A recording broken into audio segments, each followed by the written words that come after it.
Hey book besties, welcome back to another video.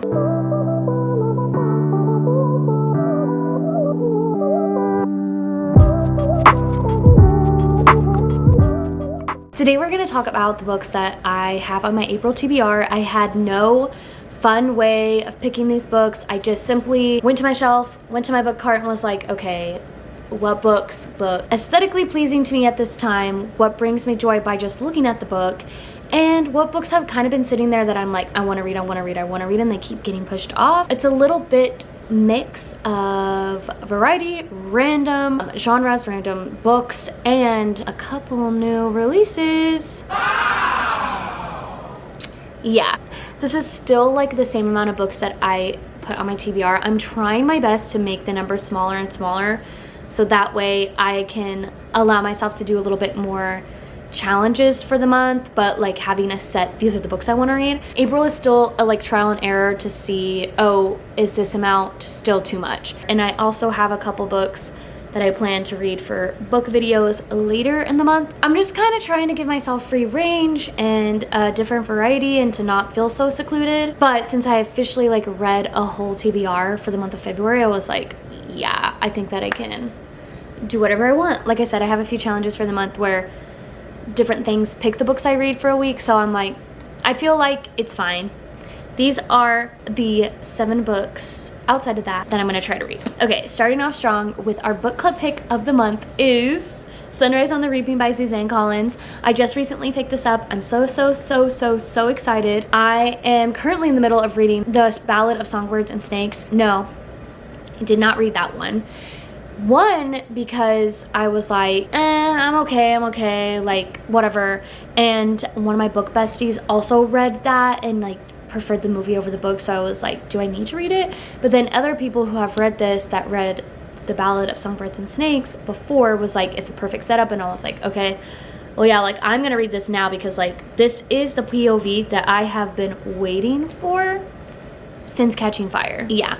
So, book club, we are gonna read it. If you don't know, this is Haymitch's POV. This is the 50th Hunger Games, the first quarter quell. I am ready to be ruined, and I hope my book besties are ready to be ruined as well. The next book I have on my April TBR is Where the Crawdad Sings by Delia Owens. I think that's how you say her first name. I'm so sorry. I have been meaning to pick this up for a long time. This is one of my book besties, Christy. Her favorite book, literally almost ever. So it's time. I haven't really read a thriller lately where I felt thrilled. I did not read a thriller in March at all, so I have been looking at this and like, I need to pick it up.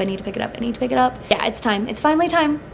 I'm very excited to read this, and I'm finally intrigued to get on the hype. So the next book I want to read is The Girls I've Been by Tess Sharp. I have been gravitating towards this because this just like being on this top shelf in bright red, like, I don't know, I've just been wanting to pick it up. And also, I don't know if I ever said this in a video, but I picked this up in October last year. My niece and I were at Target and I said, hey, Evie, pick a book for me.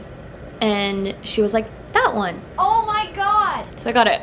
This is a young adult, I guess, kind of mystery, action. I don't really know how to place this. Bruh. But it's in like the true crime area. YA, like action, mystery, thriller, that area of the bookstore. But if you don't know much about it, it follows our character Nora, who is like the protege of her mom, who is a con artist who cons like criminal men. So she's like in a predicament where she kind of needs to dust up her roots and what she knows about conning people because of the situation she's in. And that's pretty much all I can tell you about it because that's all I know. But it seems really intriguing, and anything YA, like thriller, mystery, this kind of realm goes by really fast. So I'm intrigued to pick this up. I have been wanting to pick this up, and yeah, I think I'll have a great time. The next book I want to read is Picking Daisies on Sundays by Leanna Sincati. I think that's how you say her name. Sorry, bestie, if that's not. If you saw my video for February, I have been wanting to read this book for a very long time. I wanted to read this on my cruise in November. I just wasn't gravitating toward it, but it's like literally screaming spring at you. Wow. yeah, so I think it's a perfect month to read something that looks like this. So this is gonna follow Daniela and Levi, their childhood best friends. They have a little childhood friends to lovers kind of thing happening, and then they have a falling out, and so it's also a second chance romance because they meet each other again a few years later. We're gonna obviously follow that of like the fear of being rejected, having that second chance, moving on, not moving on, finding their way back together. It just seems like a cute little cozy romance, and I'm here for it. Okay, in honor of opening day happening, I am actually going to read The Art of Catching Feelings by Alicia Thompson this month. I think this video is going to come out before my March wrap up, but I did not like Love in the Time of Serial Killers, so I'm a little iffy giving her another chance this soon, but I love baseball, so I'm really here for it. This follows Daphne, who is recently divorced, and she is just, you know, trying to do things that make her feel better or whatever. She doesn't really like baseball at all, but she finds herself at a game. She gets a little drunk and she starts, like, I guess, making fun of, heckling one of the players, and his name is Chris. And it seems like Chris might have had some things happening going on in his life where her heckling him just kind of makes him break down, and she feels really bad about it. So later she gets on Instagram and DMs him. I think she's like pretending to be someone else, or like just not being so honest about who she is. Well, he never usually responds to DMs, and he does with her, and they kind of spark something, but she never tells him the truth. Then she starts working for the team. I'm not really sure how we get there, but I know she has a job with the team, and then they get close, and does he find out this information? I don't know, we'll kind of see, and then feelings get harder and harder, and here we are, The Art of Catching Feelings. Anyway, in the season of baseball, I think it will be really fun to read a baseball romance. I have read one other baseball romance, and it was a 1-star. So we're gonna give baseball romance another chance. But I think because it's the season of that it will be intriguing. The next book I want to read is You Between the Lines by Katie Naiman. This also kind of screams spring. I love the color. I gravitated towards that because of it. But I also gravitated to it because our two main characters write poetry. And they're like in a master's program, and they're writing to get this really cool, awesome writing fellowship after they graduate, I'm pretty sure. Anyway, so it follows Lee, and she loves writing poetry, and her high school crush basically says that her writing sucks, and she has kept that in the back of her mind for a long time, and so she kind of lacks a little bit of confidence in herself. She gets into this really cool program, and what do you know, her crush walks in. This is 10 years later from when he made the comment about her writing.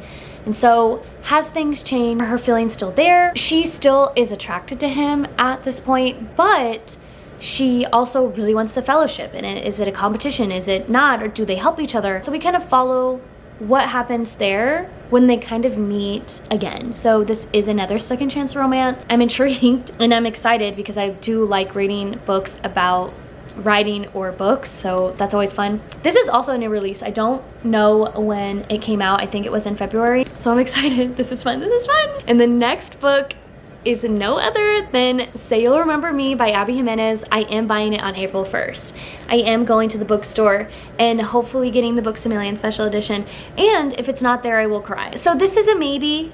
If I get it, I will read it because I love Abby Jimenez, and I have been thinking about this book for a long time. Yeah, so I am extremely intrigued and extremely excited. This is now the first book of another like interconnected standalone series. I'm excited for Miss Abby, and I'm excited to see how this book is. I've heard nothing but great things about it from the people who have so graciously got the opportunity to read it before it was released. So I don't know, I think this will just be a great April read, and if I am going to get like a new release after this book buying ban that I'm on, this would be the one to get. Thank you so much for watching this video today. If you made it this far in the video, comment down what your most anticipated read for April is, and yeah, if you like this video, make sure you like, and subscribe to my channel for a new video, hopefully every week. I try to post one video a week. We are still working on editing some videos that I had made in March and getting those out. Yeah, stick around, subscribe. I hope to see you guys in the next video. Bye.